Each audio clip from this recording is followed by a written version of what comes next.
Bueno, esa fue una decisión que arranca desde el penal, cuando estábamos, porque los hermanos franciscanos siempre se mostraban muy solidarios con los compañeros que estaban presos y no tenían visita ni paquete, ya sea porque su familia estaba en el exilio o porque habían fallecido. Entonces, cuando tuvo Cruz Roja Internacional, en los últimos años en el penal, una de las cosas que dijimos es que había compañeros que estaban en esa situación.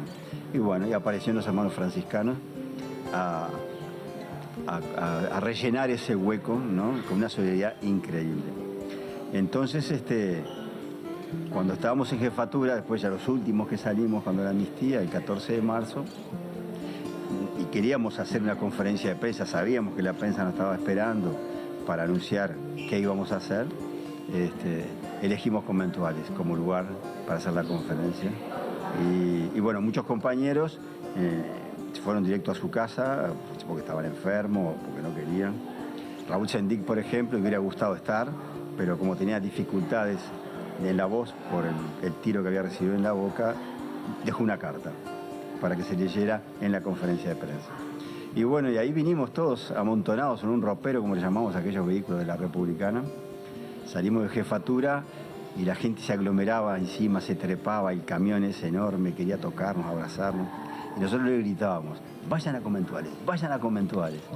Y bueno, y llegamos a Conventuales, bajamos ahí en la calle Canelones, que en esa época estaba flechado al revés. Y los compañeros que ya habían salido antes habían hecho un cordón humano para que no se abalanzara la gente, para cuidado. Y bueno, bajo del camión y lo primero que encuentro es mi hermana melliza y a mi cuñado ayudando ya a bajar los bártulos, las guitarras, los bolsos. Y más atrás estaba mi madre. Bueno, entramos todos en fila india y entramos acá, a Conventuales. Y era un mar de abrazos aquello acá adentro también, hasta que nos sentamos en ese salón. Y ahí empezó la conferencia. Y ahí anunciamos, nada más y nada menos, que abandonábamos la lucha armada y nos íbamos a apostar a la lucha política mientras se respetaran las libertades democráticas. Se da esa comunión por cómo somos, o cómo éramos, ¿no? Nuestra organización siempre fue una organización policlasista y poliideológica, ¿no? Había muchísimos compañeros cristianos y de otras religiones, a tal punto que cuando los militares en el Penal Libertad autorizaron una misa los domingos, que se hacía en el primer piso, una planchada enorme, el carrito a repartir la comida se convertía en el altar, el tarrito donde tomamos la leche era el cáliz y trozos de pan eran la hostia. Pero la misa en sí misma la daban compañeros de todas las religiones, ¿no? Católicas, protestantes, metodistas, valdenses, hasta un rabino, hasta un mormón teníamos. Yo siempre le llamo que esa es la verdadera Iglesia Universal, se expresó en realidad en las misas que había los domingos en el penal. No duraron mucho, porque siempre esas misas en la presencia al lado nuestro estaban los oficiales escuchando en qué consistía el sermón, qué cantábamos en la misa. Y bueno, y llegó un momento que se ve que no les gustó y se terminó la misa también. Entonces, con esa afinidad, digamos, hay como una continuidad. Siempre fueron muy solidarios con nosotros, ciertos sectores religiosos, y nos apoyaron por solidaridad, por simple solidaridad humana. Está también el respeto hacia el que es religioso. Si, por ejemplo, si yo hubiera optado por el marxismo-leninismo, ¿por qué no voy a respetar a mi compañero Zelda, que es cristiano y cree en Dios? ¿No? No tiene sentido. No le voy a dar la lucha ideológica, tratar de convencerlo que Dios no existe. Y bueno, eso por prolongación es con todos los religiosos, ¿no? Sabiendo además, porque uno no es tonto, que hay sectores también de la religión que eran al revés, eran absolutamente retrógrados. Y los hermanos franciscanos acá, sus buenos retos llevaron por parte de las autoridades, algunas autoridades, porque eran solidarios con nosotros. Se jugaron la vida, estuvieron amenazados antes de salir nosotros en libertad, en plena dictadura. Solidarios con su pueblo, no importa de qué color es su pueblo, qué vota o qué piensa. Y creo que es muy similar a lo que dijo Cámara, ¿no? Muy similar. Quizás hay sectores cristianos que son más abiertos todavía, pero hay otros que son muy cerrados, ¿no? Sobre todo han aparecido religiones nuevas, ¿no? Que son muy conservadoras, más conservadoras que los católicos más conservadores. Yo creo que siempre hay una lucha de ideas y también se expresa en las religiones, ¿no? Y un avance también, avances y retrocesos. Y bueno, hoy tenemos también el cura Cardenal, Ernesto Cardenal, murió en prisión domiciliaria. ¿Quién iba a decir que en el régimen de Nicaragua, quien fue uno de los revolucionarios, iba a morir en su casa, ¿no? Por eso hay contradicciones por todos lados, por todos lados. Y me acuerdo también cuando yo era joven en la guerra de Vietnam, los monjes budistas estaban contra la guerra y hacían protestas saladas, ¿no? Que los famosos, los bonzos que se quemaban, se incendiaban en el medio de la calle en protesta por la invasión yanqui, ¿no? En fin, me parece que los matices son cada vez mayores y como la información está cada vez más a mano, se va dando un proceso que hasta ni yo mismo a veces lo comprendo, ¿no? Salí ya con una posición filosófica y política, digamos, ¿no? Filosófica, seguir ahondando en el conocimiento, ya sea en el conocimiento de lo que a mí siempre me gustó, que fue ciencias biológicas, o de la ciencia en general, ¿no? Y desde el punto de vista político, en la tolerancia, y hablar con todo el mundo, salir a hablar con todo el mundo. La cárcel, esa cárcel autoritaria, oscura, no solitaria, y arbitraria, y tortuosa, me demostró de que no quiero nada que se parezca a eso, ¿no? Es al revés. Quiero que no haya reglas tan rígidas, quiero que haya diálogo, ¿no? Quiero que haya afectos, que no haya órdenes, sino que haya discusión, debate. Entonces salí así y lo he cumplido en estos 30 y pico de años que me ha tocado vivir, que arranqué acá en Conventuales, aquel 14 de marzo del 85, y hoy que estamos acá, en el 2023, en el mismo lugar, ¿no?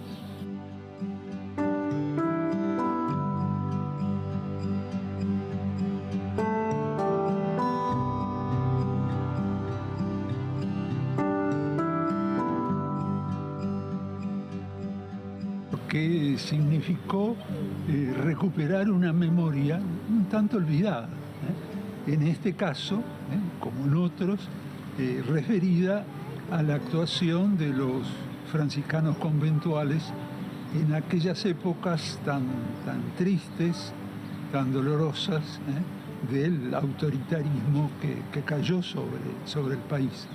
En ese sentido, sabemos, yo lo recuerdo en mis 87 años que tengo todavía con una gran emoción, sabemos que es una larga historia, que se inicia con la fundación del Centro Franciscano como precisamente alternativa al autoritarismo que en ese momento dominaba al país y que tenía como principio fundante la no violencia activa, recalco, la no violencia activa, y de la que también formaba parte un pastor, el pastor Smith, una figura muy querida y reconocida en Villa del Cerro.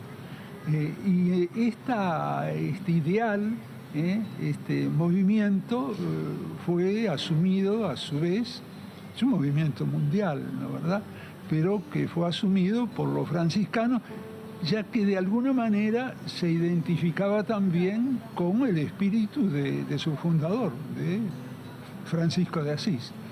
Y esta opción, ¿no?, por la no violencia activa, recalco nuevamente lo de activa, supuso generar una serie de actividades alternativas a la dictadura. Por ejemplo, la creación de los cursos donde dictaban precisamente sus clases figuras eminentes, sus clases, las aulas donde ellos dictaron esas clases, bueno, estaban atiborradas de estudiantes deseosos de conocer otra cosa, ¿no, verdad?, a lo que se les decía en forma oficial.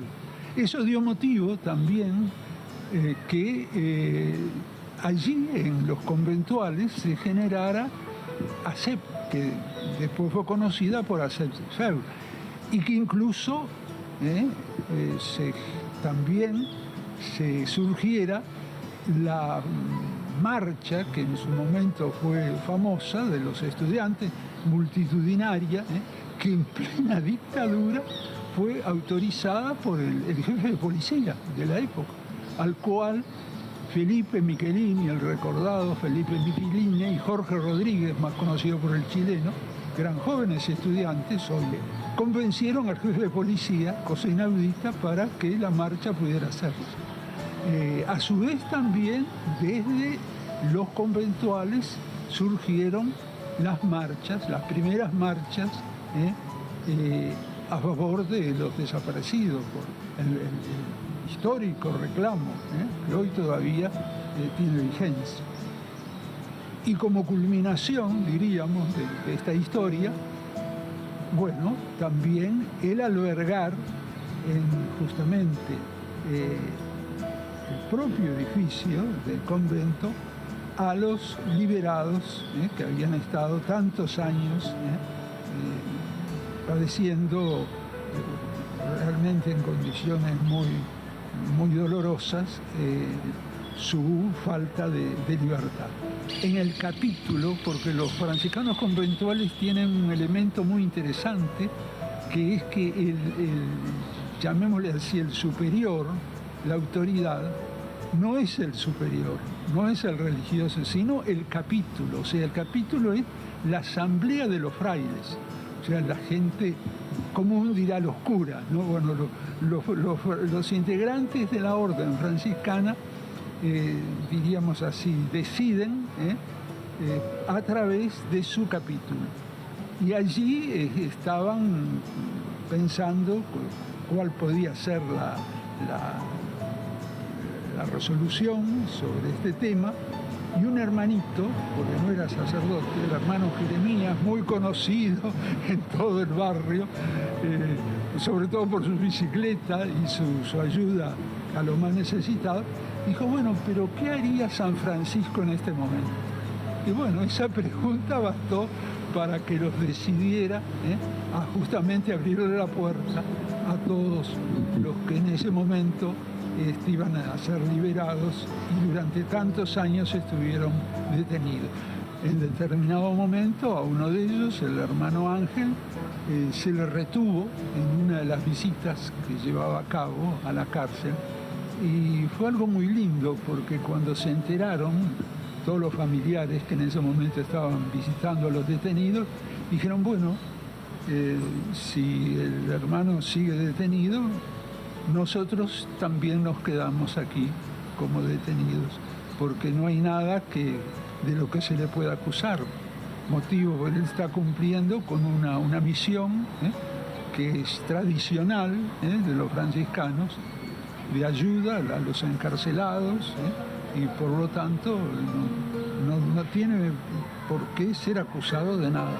Fue por las convicciones que tenían frente a las dificultades, tuvieron muchas dificultades, también los laicos, las personas que compartían sus ideales franciscanos, también tuvieron dificultades, pero creo que esa convicción, es identificarse con la no violencia activa, vuelvo a repetir, fue una de las, diríamos, de las razones que realmente los motivaron a continuar a pesar de las dificultades, de los riesgos, ¿no?